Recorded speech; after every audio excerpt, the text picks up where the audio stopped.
विध्वंस के गार्ड पूरे सिंघानिया विला को घेरकर खड़े थे और विध्वंस हॉल में किसी राजा की तरह बैठा हुआ था। विध्वंस के चेहरे पर बहुत ही खतरनाक मुस्कान थी। वह टेबल पर बड़े आराम से अपना पैर रखते हुए सामने खड़ी मिसेज सिंघानिया को देख तिरछा मुस्कुराते हुए बोला, अंडरस्को, डियर सासू माँ, देखिए आपका दामाद कितना हैंडसम है। आप बहुत ही भाग्यशाली हैं कि आपको मेरे जैसा दामाद मिला। यही नहीं, आप दोनों को मेरा शुक्रगुजार होना चाहिए कि मैंने आपको अपना चेहरा दिखाया। हूं ना मैं हैंडसम, कहिए।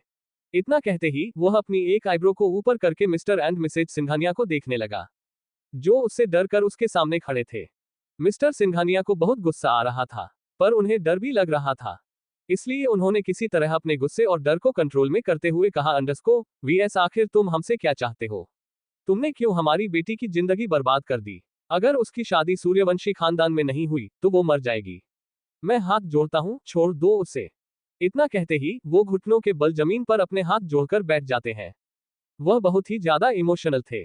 उनकी आंखों तक नम थी। उन्हें ऐसे देखकर विध्वंस विल स्माइल करके कहता है, अंडरस्को, अरे डियर ससुर जी, मेरे बिना बताए कि आपको अपनी असली जगह अच्छे से पता है, ये जानकर अच्छा लगा। कहकर वो राक्षसों की तरह हंसता है, पर उसके हर एक शब्द में मिस्टर सिंघानिया के लिए बेइज्जती थी। कुछ देर के बाद जब उसने मिसेज सिंघानिया को खुद की तरफ देखते हुए देखा तो तिरछा मुस्कुरा कर कहा, अंडरस्को, सासू मॉम, सुना है आपने मुझ पर केस किया है कि मैंने आपकी बेटी से जबरदस्ती शादी की। क्या मैंने तुमसे जबरदस्ती शादी की? लास्ट वाली लाइन उसने बड़ी मासूमियत से आनवी की तरफ देखकर पूछा, जो उसके पास ही खड़ी थी। आनवी जल्दी से नामे सिर हिलाते हुए बोली, अंडरस्को, नहीं नहीं शैतान अंकल, आप तो सबसे अच्छे हैं। आप कभी कुछ गलत करते ही नहीं है। कहते ही वो उसके हाथों को दबाने लगी। विध्वंस एक सेटिस्फाइड मुस्कान के साथ मिस्टर एंड मिसेज सिंघानिया से सर्द आवाज में बोला, अंडरस्को, देख लिया आपने। आपकी बेटी खुद मेरे साथ रहना चाहती है और आप लोग मुझ जैसे शरीफ इंसान पर इतना बड़ा इल्जाम लग रहे हैं। सोचिए, इसके बदले में अगर मैं आपकी बेटी को यही आपके सामने जान से मार दूं तो। मिस्टर एंड मिसेज सिंघानिया बुरी तरह डर गए। दोनों उसके सामने गड़गड़ाते हुए बोले, अंडरस्को, नहीं नहीं, ऐसा मत करना। हम हाथ जोड़ते हैं। आप जैसा कहोगे हम वैसा ही करेंगे। हमारी बेटी को कुछ मत करना। मिसेज सिंघानिया को तो खुद पर गुस्सा आ रहा था कि उन्होंने विध्वंस पर केस क्यों किया। अचानक ही विध्वंस अपनी जगह से खड़ा हो गया। उसके गोद में रखी गन जमीन पर गिर गई। गन को देखते ही मिस्टर एंड मिसेज सिंघानिया बुरी तरह डर गए। पर आनवी ने एक्साइटेड होकर उसे उठाते हुए पूछा, अंडरस्को, यह क्या है? विध्वंस एक नजर खतरनाक तरीके से मिस्टर एंड मिस्टर सिंघानिया को देखता है। फिर ईविल स्माइल करके आनवी से कहता है, अंडरस्को, ये बहुत ही इंटरेस्टिंग चीज है। खेलना चाहोगी? तुम्हें बस इसका पॉइंट अपनी तरफ करना है और गोली चला देनी है, सिंपल।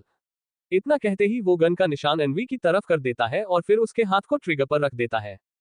चलो अभी से दबा दो, देखना अभी जोर से आवाज आएगी, विध्वंस आराम से बोला।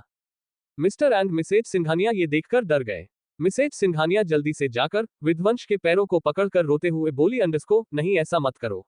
मेरी बेटी मासूम है। वह सच में गोली चला देगी। प्लीज उसे मत मारो। मुझसे गलती हुई है, सजा मुझे दो।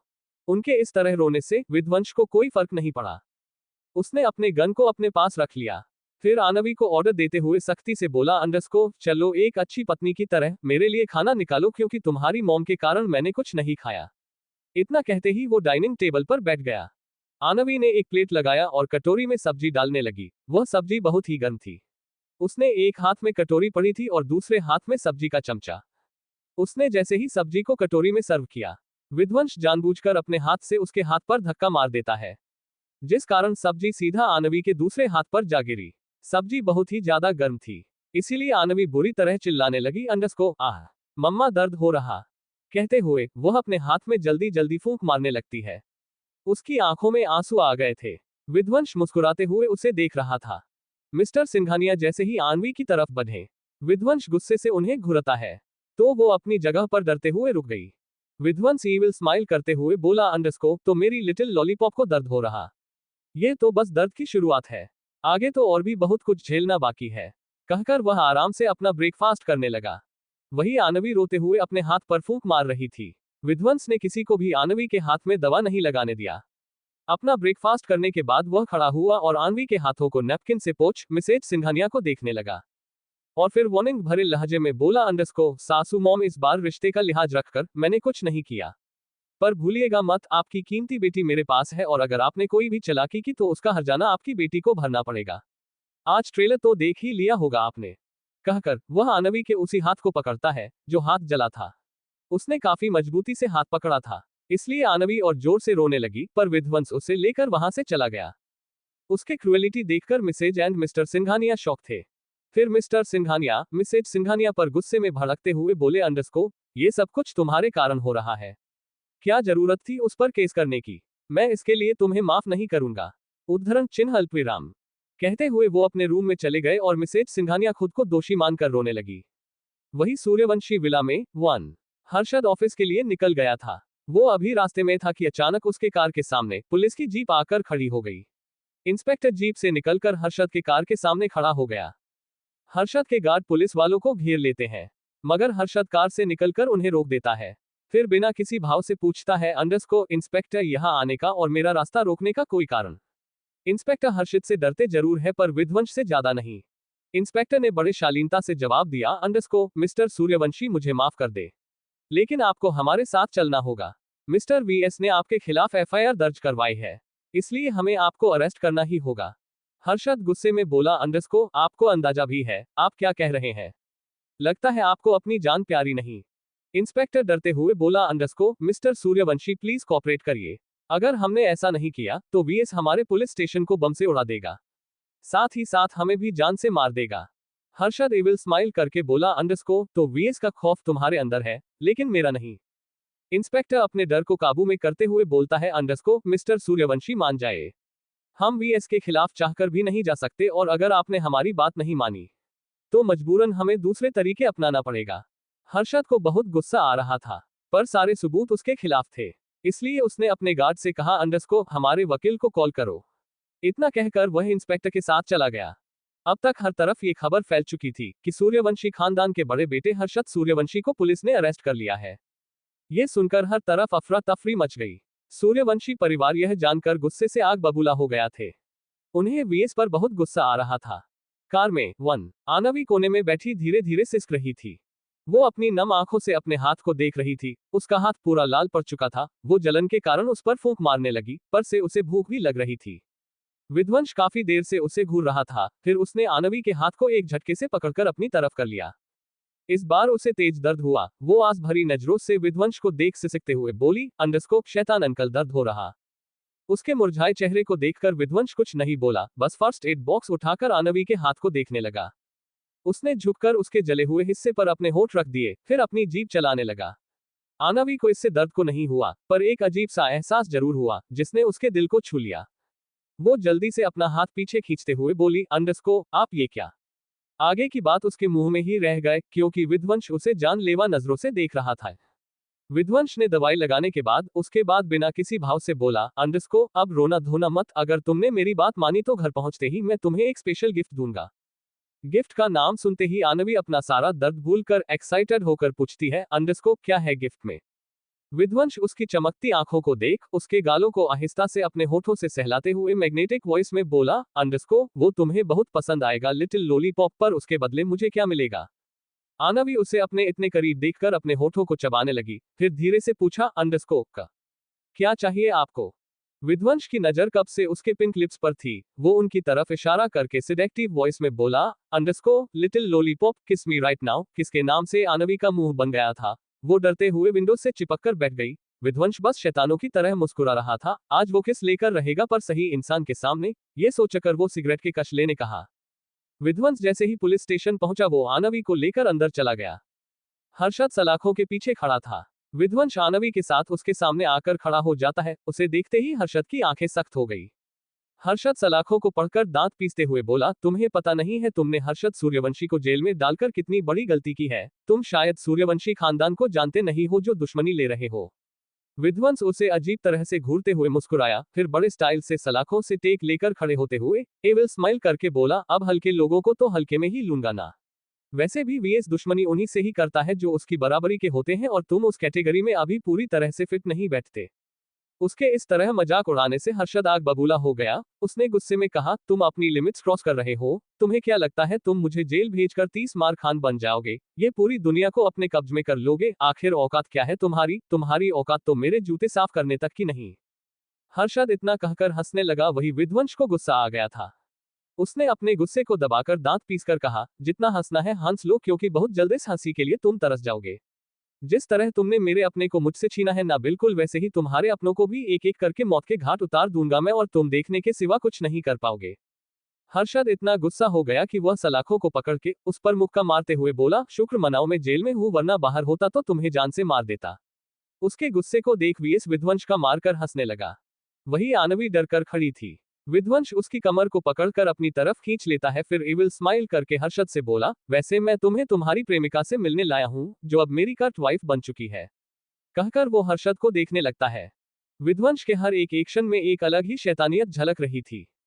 हर्षद को विध्वंस का आनवी के इतने करीब आना बिल्कुल पसंद नहीं आया। उसने उसे वार्निंग देते हुए कहा, बेहतर होगा तुम आनवी से दूर रहो, क्योंकि मैं बहुत जल्द उसे तुम्हारे चंगुल से छुड़ा लूंगा। उसकी बात जैसे ही विध्वंस ने सुनी, उसकी पकड़ आनवी पर कस गई। वही आनवी डरते हुए अपने मन में बोली, ये दोनों ही शैतान तो बहुत डरावने हैं। आनवी तुम्हें दोनों से बच के रहना पड़ेगा और फिर मौका मिलते ही यहाँ से भाग जाना, वरना दोनों ही शैतान तुम्हें खा जाएंगे। अपने मन में इतना सोचते ही वह बहुत ही एक्साइटेड हो गई भगाने के लिए, पर यह सिचुएशन ठीक नहीं थी, इसलिए वह चुपचाप बेचारी बनकर खड़ी हो गई। विध्वंस आनवी की मन की बात समझ गया, इसलिए उसने उसे छोड़कर उसके हाथों को मोड़ते हुए गुस्से में बोला, अपने ख्यालों को अपने मन में रखो, क्योंकि जिस दिन तुम भागी उस तुम्हारे दोनों पैरों को तोड़ दूंगा मैं। समझी? उसके ऐसे डांटने पर आनवी बुरी तरह डरते हुए बोली, नहीं नहीं, मैं नहीं भागूंगी, बिल्कुल भी नहीं भागूंगी। कहकर वो बच्चों की तरह मुंह फुलाकर अपनी जगह पर खड़ी हो गई। पर विध्वंस को कुछ खाली खाली लग रहा था। उसने एकदम से आनवी को वापस से अपनी बाहों में जकड़ लिया। फिर उसके पिंक लिप्स को अपने अंगूठे से मसलते हुए एविल स्माइल करके कहा, अंडरस्को लिटिल लॉलीपॉप, तुम्हारे ये चेरी जैसे होठ मुझे बहुत टेस्टी लग रहे, क्यों ना मैं इसे टेस्ट करूं। आनवी कुछ समझती उससे पहले ही विध्वंस झुककर उसके होठों को अपने कब्जे में ले लेता है। विध्वंस उसे धीरे से किस करना चाहता था, पर अब वो वाइल्ड तरीके से किस कर रहा था। उसके कसके आनवी को खुद से चिपकाया था। ये किस दोनों के लिए पहली बार था। दोनों के ही दिल धड़क रहे थे। एक अजीब सी फीलिंग दोनों के दिल को छूते हुए गुजर गई। आनवी कभी किसी लड़के के इतने करीब नहीं गई थी, पर विध्वंस की करीबी उसके अंदर हलचल पैदा कर रही थी। वही हर्षद शोक था। वो गुस्से में खुद से बोला, अंडरस्को, ये कितना नीच और बेशर्म है, पर बहुत जल्द मैं तुम्हें यमराज के दर्शन कराऊंगा। आनवी को जब सांस नहीं आ रही थी, तब विध्वंस उसे छोड़कर एविल स्माइल करके हर्षद को देखने लगा। आनवी बुरी तरह हौंफ रही थी। उसके बाद विध्वंस एविल स्माइल करके बड़े ही रौब से चैलेंज देते हुए बोला, तो तुम मेरी बीवी को मुझसे दूर करोगे, ठीक है, मैं तुम्हारे चैलेंज को एक्सेप्ट करता हूँ। क्योंकि वीएस को चैलेंज बहुत पसंद है। मैं इंतजार करूंगा कि तुम कब ऐसा करते हो, आखिर में भी तो देखो हर्षित सूर्यवंशी में कितना दम है। कहते ही वो आंख मारते हुए जबरदस्ती आनवी को लेकर जाने लगा। हर्षद बस गुस्से में उसके पीठ को घूरते रह गया। विध्वंस जैसे ही बाहर पहुंचा, वह सूर्यवंशी परिवार से टकरा गया। हालांकि उसने मास्क पहने हुआ था, पर उसकी ब्लू डेंजरस आंखें सूर्यवंशी खानदान को देख रही थी। मैडम सूर्यवंशी नफरत सिंह विध्वंस को देखते हुए बोली, तुम्हें क्या लगता है तुम इतनी पावरफुल हो कि सूर्यवंशी खानदान से दुश्मनी रह सकते हो? तुम्हें अच्छा सबक सिखाऊंगी, अगर मैं भी तुम्हें अपने कदमों में ना गिराए तो कहना। विध्वंस madam Suryavanshi Mrs and Mr Suryavanshi को देखने के बाद ठहाका मार के हंसता है। फिर त्रिशा मुस्कुराते हुए कहते हैं, कौन किसके सामने झुकेगा ये तो वक्त ही बताएगा। लगता है सालों बाद कोई टक्कर का दुश्मन मिला है, वरना मुझे तो जिंदगी बोरिंग लगने लगी थी। मजा आएगा आप सबके साथ खेलने में। वैसे मेरे पास आप लोगों की तरह फालतू टाइम नहीं है, इसलिए मैं चलता हूँ। इतना कहते हैं वह जबरदस्ती आनवी को लेकर जाने लगा, जो सूर्यवंशी खानदान को देखकर और भी ज्यादा डर गई थी। मैडम सूर्यवंशी गुस्से में बोली, बदतमीज कहीं का, अगर हमारा पोता ऐसा बदतमीज होता तो मैं उसे कब का जान से मार देती। कहते हो घबराते हुए अंदर भाग गई।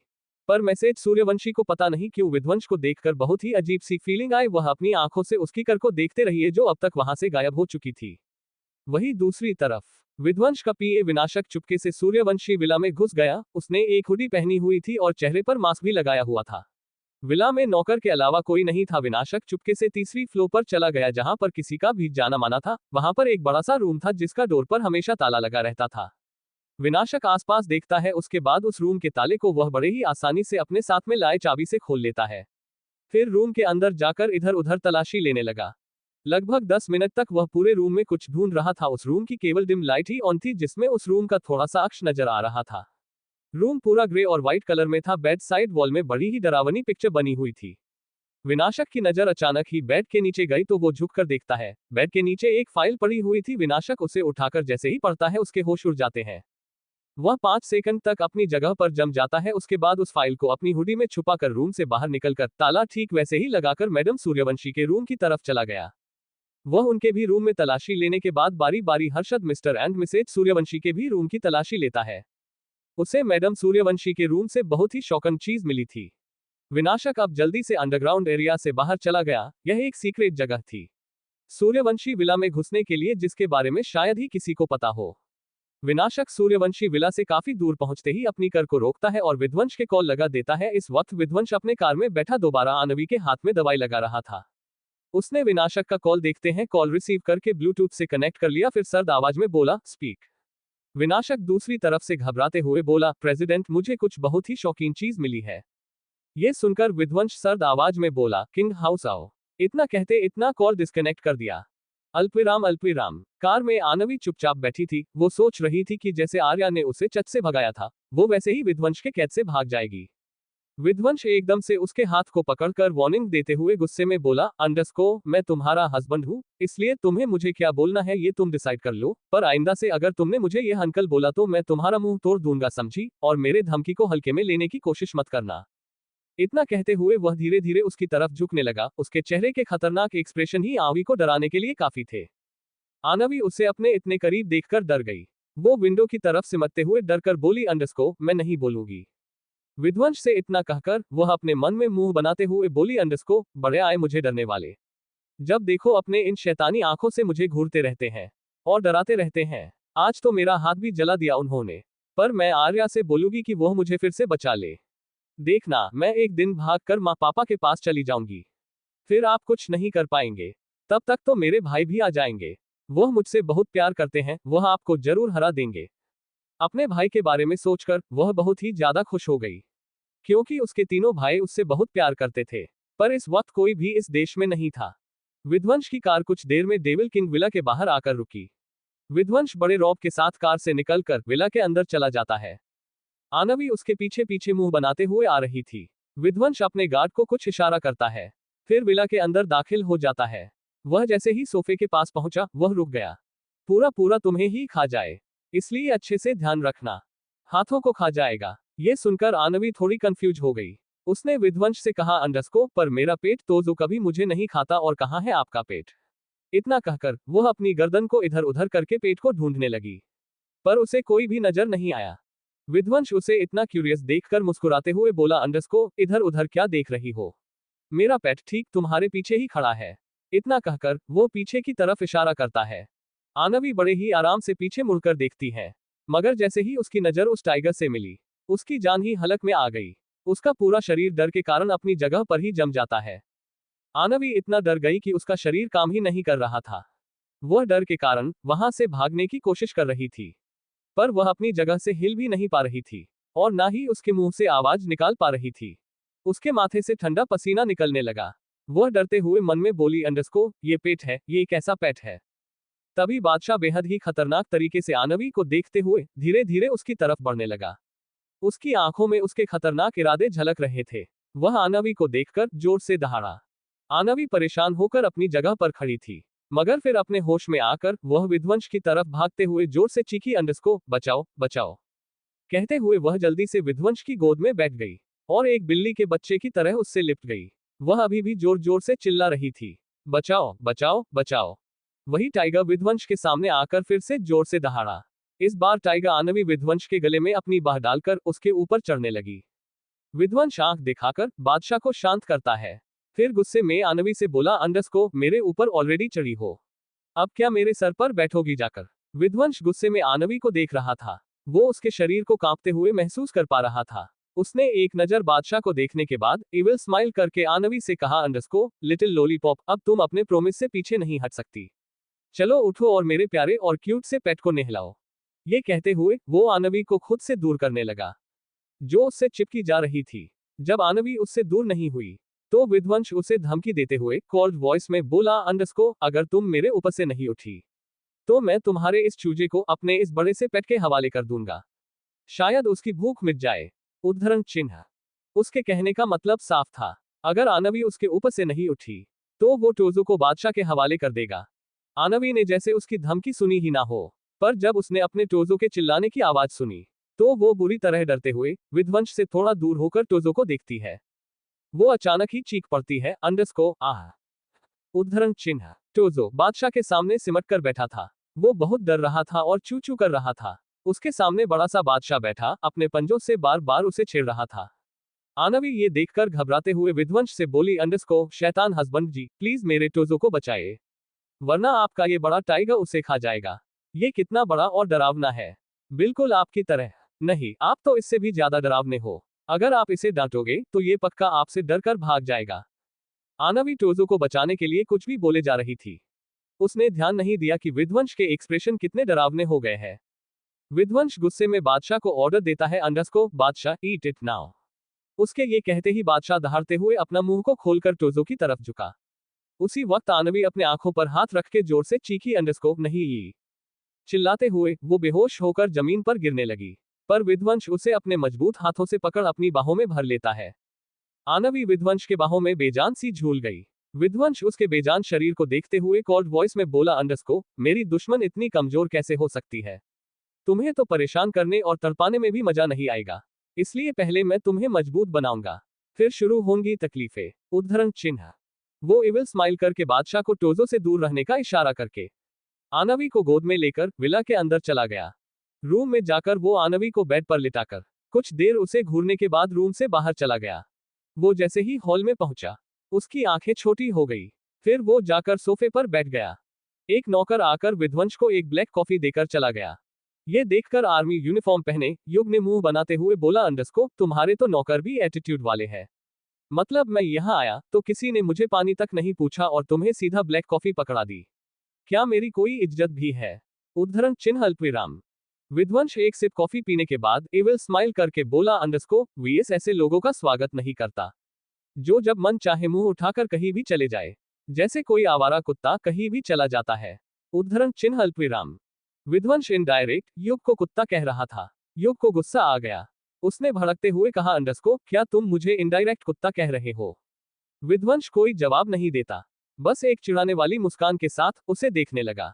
युग को इतना गुस्सा आया कि उसका मन कर रहा था कि वह वीएस को भी कुछ उल्टा सीधा बोल दे, मगर उसके अंदर इतनी हिम्मत नहीं थी ऐसा कुछ करने की। युग अपने गुस्से को शांत करता है और फिर सीरियस होकर बोला, अंडरस्को सूर्यवंशी खानदान अपनी पूरी ताकत लगा रहा है हर्षद को जेल से निकालने के लिए।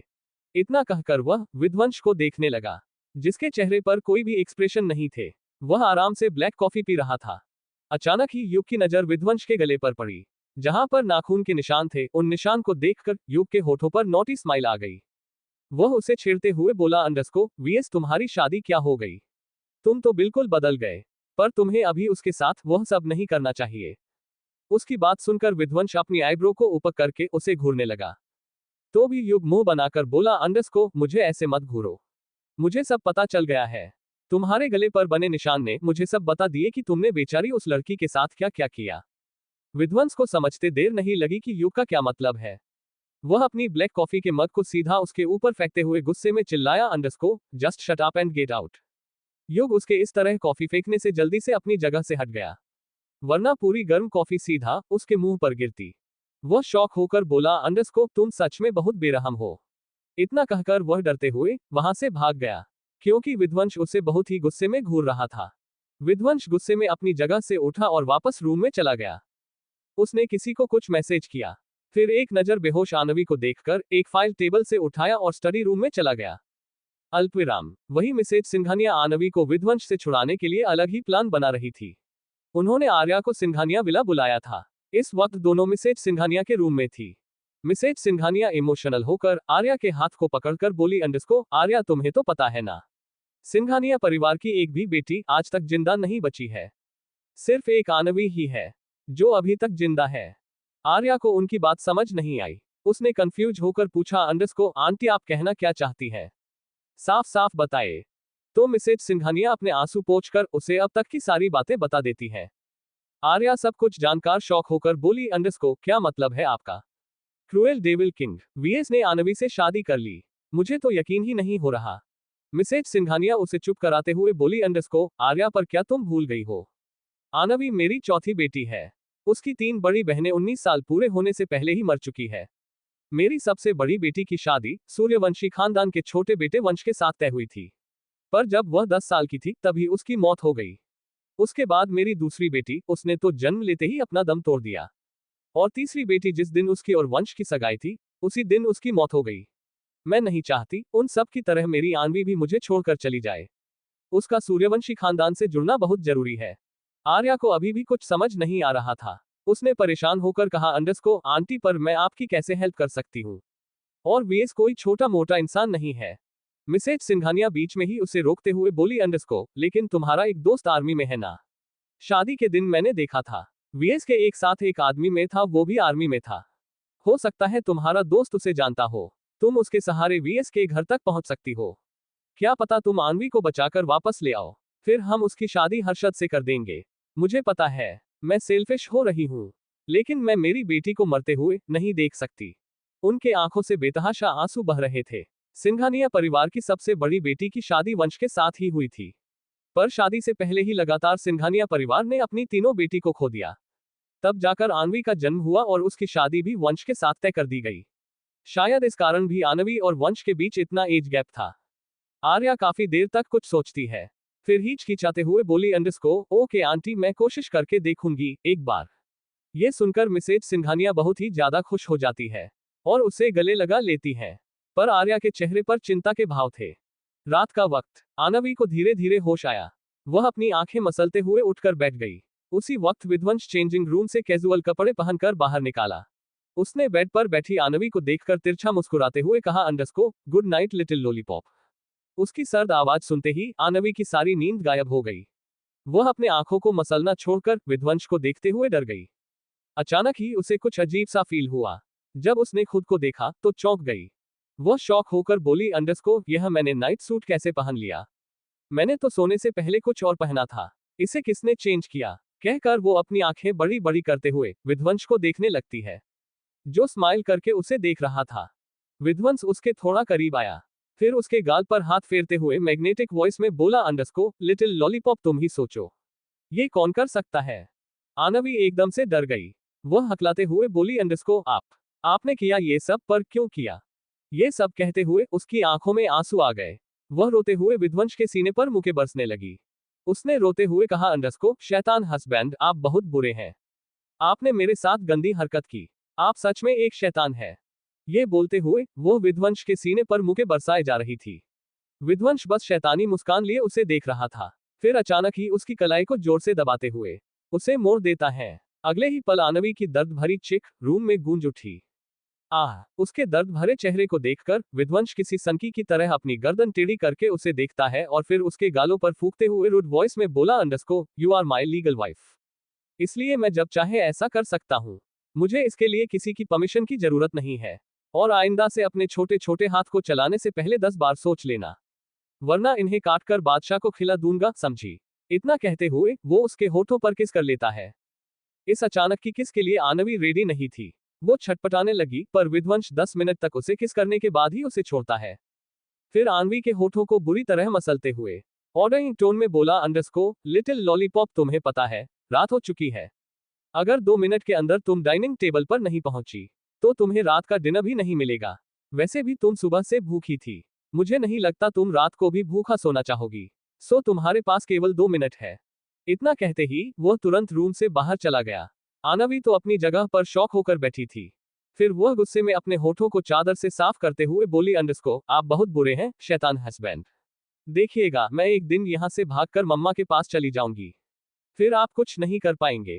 कहकर मुंह बना लेती है, पर उसे जैसे ही याद आया उसे खाना खाना है, तो वह वॉशरूम में जल्दी से अपने मुंह हाथ को धोने कर रूम से निकली।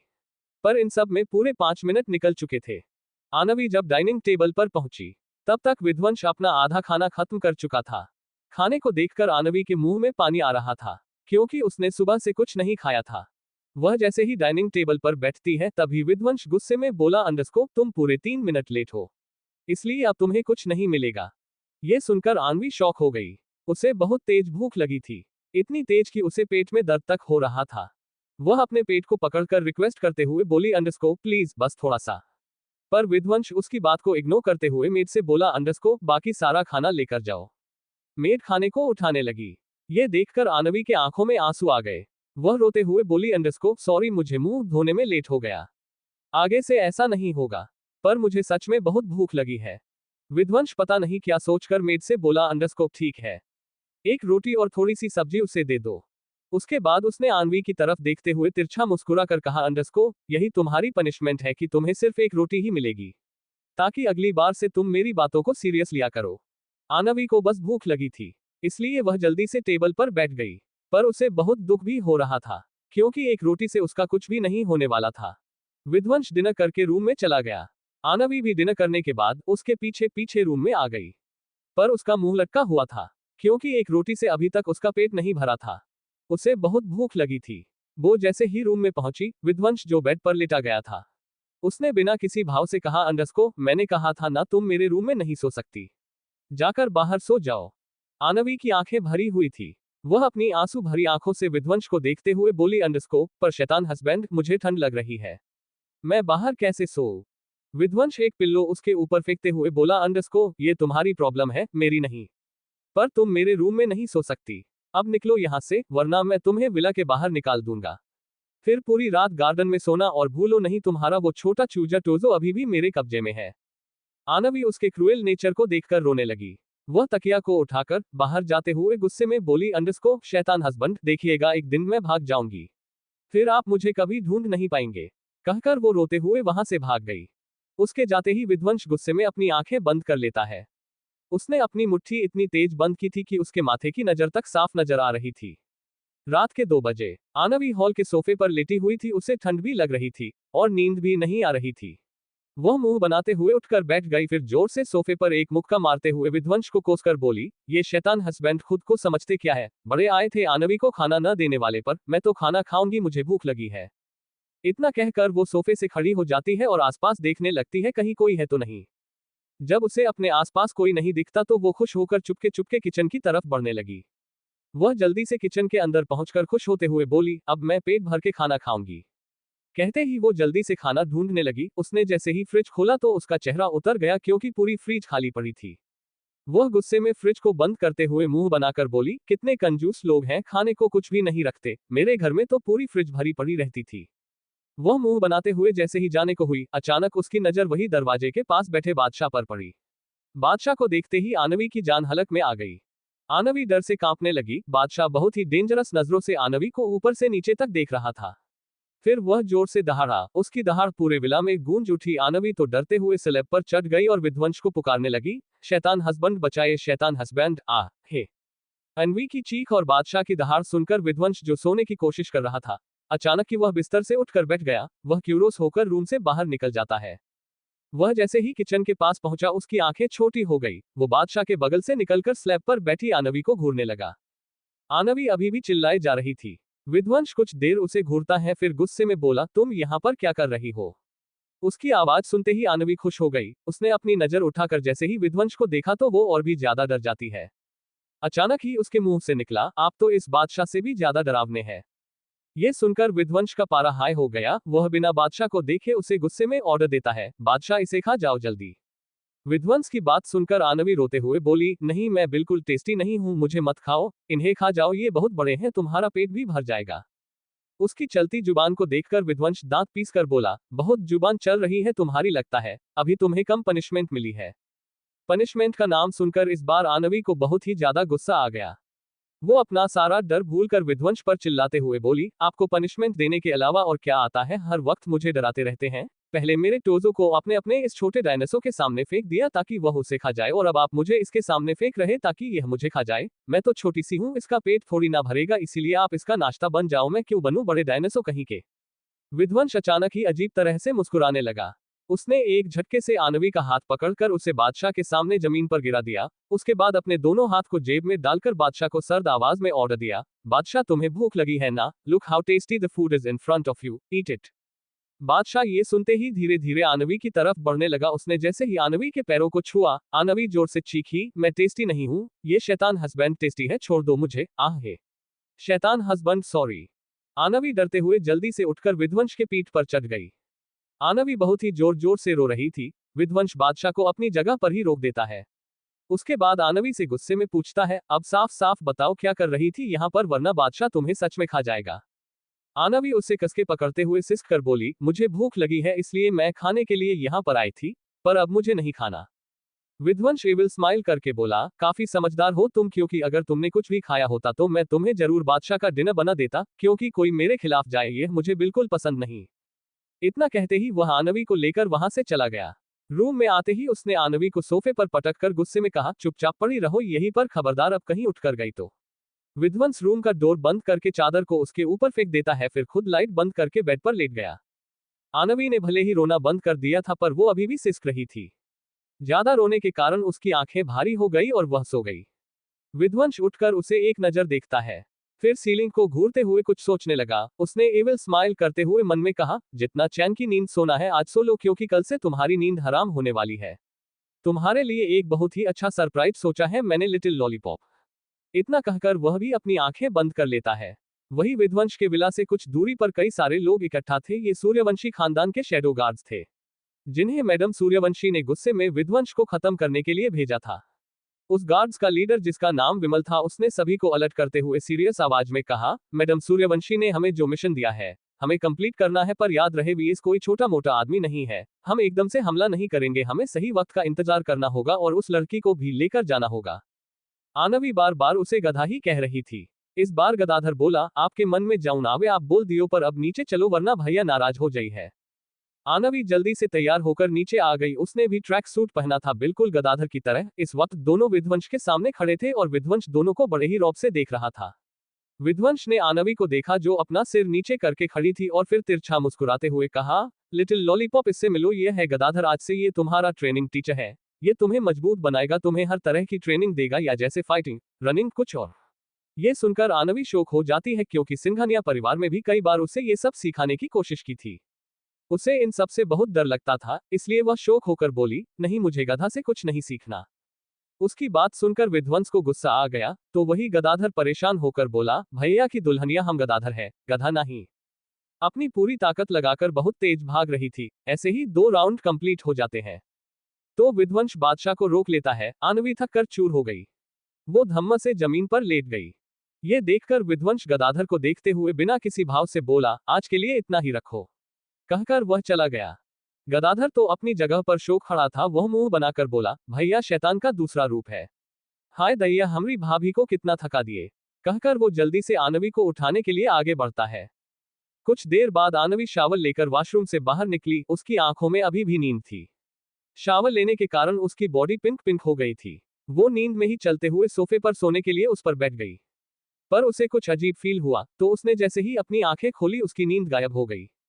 क्योंकि वो विध्वंस की गोद में बैठी थी, वो घबराते हुए उठने लगी, पर विध्वंस उसकी कमर को पकड़कर अपने करीब कर लेता है।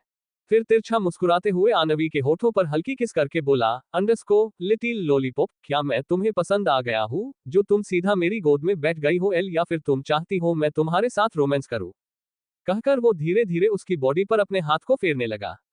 आनवी को अजीब सी फीलिंग आ रही थी। उसका दिल इतनी तेज धड़क रहा था कि उसकी आवाज विध्वंस भी सुन पा रहा था। विध्वंस अपने राइट हैंड से आनवी की गर्दन को सहलाते हुए किसी शिकारी की तरफ उसे देखने लगा। वो दोनों एक दूसरे के बहुत करीब थे, दोनों की बॉडी चिपकी हुई थी। विध्वंस शैतानी मुस्कान लिए आनवी के होठों को अपने होठों से सहलाते हैं, तो आनवी घबराते हुए बोली, अंडरस्को मुझे अजीब सा लग रहा।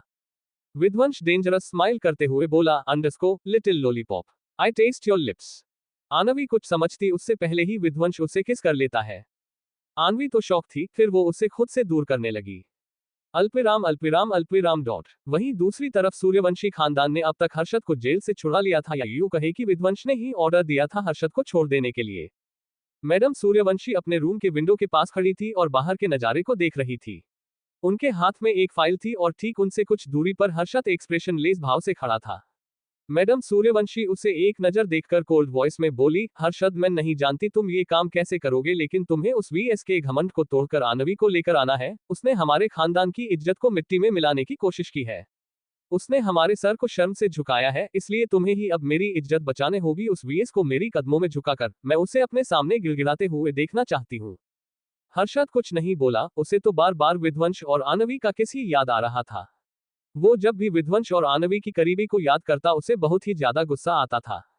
उसने अपने मन में नफरत से कहा, वीएस आज की रात तुम्हारी जिंदगी की सबसे काली रात होगी। तुमने कभी हारना नहीं सीखा ना, आज तुम हारोगे, आनवी को मैं तुम्हारे नाक के नीचे से लेकर जाऊंगा और तुम कुछ नहीं कर पाओगे। इतना कहते ही वह इविल स्माइल करने लगा। मैडम सूर्यवंशी अपने हाथ में बंधी घड़ी में टाइम देखती है, फिर आराम से हर्षद से बोली, मिस्टर चोपड़ा की बेटी का जन्मदिन है, भूलना मत, तुम्हें वहां जाना है। इतना कहते ही वह वहां से चली गई, पर हर्षद के दिमाग में तो कुछ और ही प्लान चल रहा था, क्योंकि उसे पता चल चुका था वीएस भी इस पार्टी में आने वाला है। ऐसे ही शाम हो जाती है। Star moon hotel. आज यहाँ पर मिस्टर चोपड़ा की सबसे लाडली बेटी का बर्थडे था। पूरे होटल को बहुत ही अच्छे से सजाया गया था, हर तरफ फ्लाइट और फूल लगे हुए थे। बड़े बड़े बिजनेसमैन को इनवाइट किया गया था और सबसे खास बात यह थी कि इस पार्टी में वीएस भी आने वाला था, जो शायद कभी किसी पार्टी में नहीं जाता था। इसलिए को बिजनेस नहीं आना चाहते थे, वो भी वीएस से मिलने के लिए आए थे। मिस्टर चोपड़ा की बेटी मिनी अपने रूम में अच्छे से तैयार होकर बैठी थी। उसने प्रिंस गाउन पहना था और बाल खुले रखे थे। उसके बालों में बहुत ही खूबसूरत सा त्याया लगा था। मिनी खुद को अच्छे से एक बार मिरर में देखकर एक्साइटेड होकर बोली, आज पार्टी में वीएस आ रहा है। वो कितना अमीर और पावरफुल है, मैं जरूर उसे अपने जाल में फंसा लूंगी, आज वह मेरा होकर रहेगा फिर।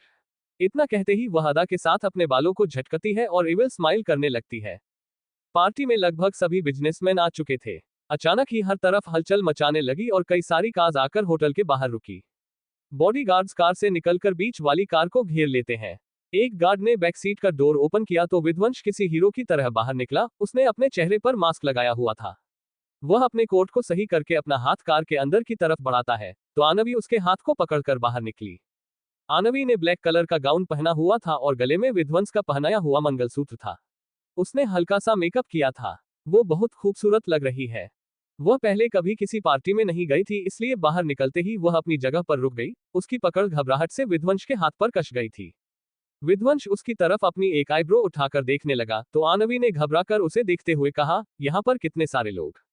उसे बीच में ही रोकते हुए विध्वंस धमकी देकर उसके कान में धीरे से कहता है, चुपचाप मेरे साथ चलो, अगर तुम्हारे कारण मुझे शर्मिंदगी झेलनी पड़ी तो तुम्हारी खैर नहीं, फिर मैं तुम्हें इसी पार्टी में छोड़कर चला जाऊंगा और तुम्हारे टोजो को भी बादशाह का डिनर बना दूंगा। उसे धमकी देने के बाद वो उसका हाथ पकड़कर जबरदस्ती अंदर की तरफ जाने लगा। उसके आसपास उसके गार्ड्स उसे प्रोटेक्ट करते हुए चल रहे थे। वह मौजूद हर कोई शौक था कि दुनिया के सबसे क्रूएल कहे जाने वाले डेविल किंग इस पार्टी में आया था, वह भी एक लड़की के साथ। क्या होगा इस पार्टी में? आनवी ने कभी कोई पार्टी अटेंड नहीं किया, तो क्या वो विध्वंस के लिए यहाँ मुसीबत बढ़ाएगी? हर्षद क्या सच में भगा देगा आनवी को? जानने के लिए बने रहे।